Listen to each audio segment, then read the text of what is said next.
श्रीमद् भगवद गीता के 7वें अध्याय को ज्ञान विज्ञान योग कहा जाता है। इस अध्याय में भगवान श्री कृष्ण ज्ञान और विज्ञान के भेद को स्पष्ट करते हैं। इस अध्याय का महात्म्य अत्यंत गहन है और इसे पढ़ने, सुनने तथा मनन करने से भक्त को अपार लाभ होता है। जय श्री कृष्णा दोस्तों, स्वागत है आपका अपने इस YouTube चैनल में और आप देख रहे हैं मोटिवेशनल एंड स्पिरिचुअल ज्ञानवर्धक वीडियोस।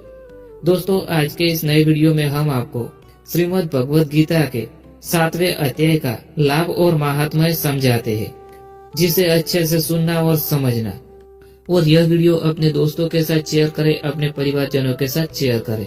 तो चलिए शुरू करते हैं इस दिव्य यात्रा को। 7वें अध्याय का लाभ और महत्व। परमात्मा का वास्तविक रूप को जानने की योग्यता। इस अध्याय में भगवान बताते हैं कि वे ही इस जगत के मूल कारण है। वे ही पंच महाभूत अर्थात पृथ्वी, जल, अग्नि, वायु और आकाश है। मन, बुद्धि और अहंकार के अधिष्ठाता है। जो इस ज्ञान को समझ लेता है वह सांसारिक मोह माया से मुक्त होकर भगवान के शरण में आ जाता है। दूसरा है सद्गति की प्राप्ति। इस अध्याय का श्रद्धा और भक्ति से अध्ययन करने से मनुष्य जन्म मृत्यु के बंधन से मुक्त होकर भगवान की कृपा प्राप्त करता है। भगवान स्वयं कहते हैं कि जो मेरे सच्चे भक्त होते हैं वे ही मुझे अंतिम ध्येय मानते हैं और अंत में मुझे ही प्राप्त होते हैं। तीसरा लाभ है सांसारिक बाधाओं से मुक्ति। इस अध्याय में भगवान ने देवी माया का वर्णन किया है और बताया है कि यह माया बड़ी कठिन है, परंतु जो अनन्य भक्ति मेरी भक्ति करता है वह इसे पार कर जाता है।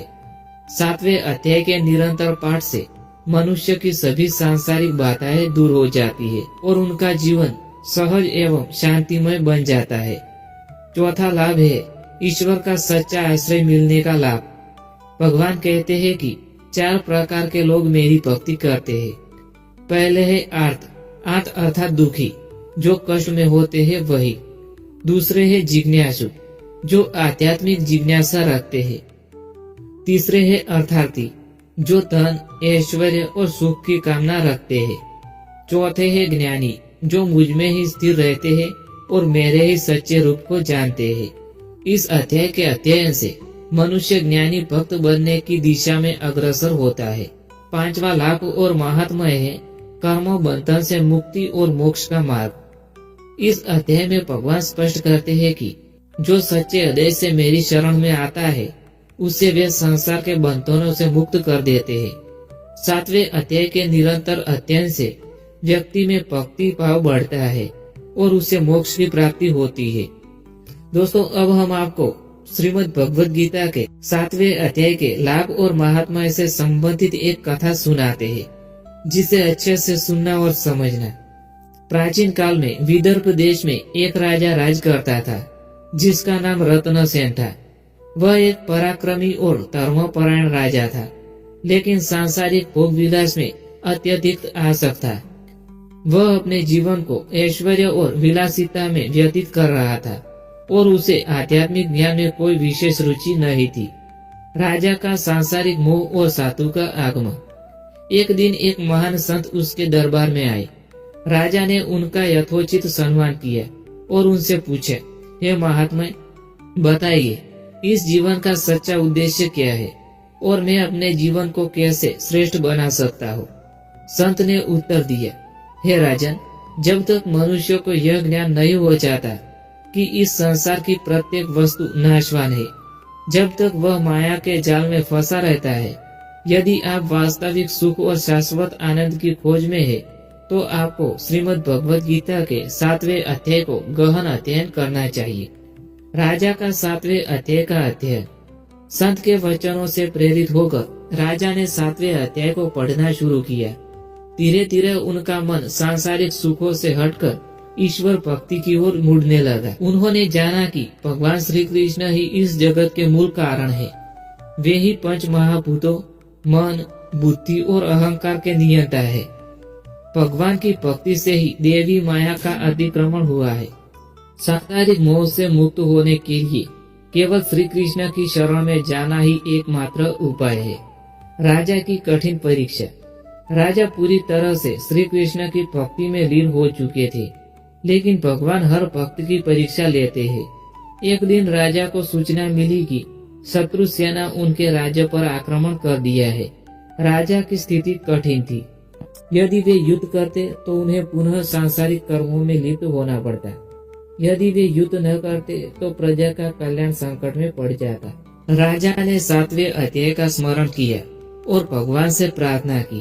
तब उन्हें याद आया कि मेरी यह देवी माया अति कठिन है, परंतु जो मेरी शरण में आते हैं वे इस माया को पार कर जाते हैं। राजा ने भगवान श्री कृष्ण की पूर्ण शरणागति स्वीकार कर ली और आश्चर्यजनक रूप से युद्ध बिना लड़े ही समाप्त हो गया। शत्रु सेना में स्वयं ही मतभेद हो गए और वे लौट गए। राजा को मोक्ष प्राप्ति। अब राजा पूर्ण रूप से श्री कृष्ण की शरण में आ गए थे। उन्होंने राजपाट छोड़कर संन्यास ग्रहण किया और भगवान का नाम स्मरण करते हुए हिमालय चले गए। कुछ वर्षों तक भक्ति करते करते जब उनका अंत समय आया, तब श्री कृष्ण स्वयं उन्हें अपने ध्यान लेने आ गए और राजा को मोक्ष की प्राप्ति हुई। 7वें अध्याय का महात्म्य का सार। जो 7वें अध्याय का अध्ययन करता है वह देवी माया से पार हो जाता है। यह अध्याय मनुष्य को सांसारिक मोह माया से मुक्त करके भगवान की भक्ति की ओर ले जाती है।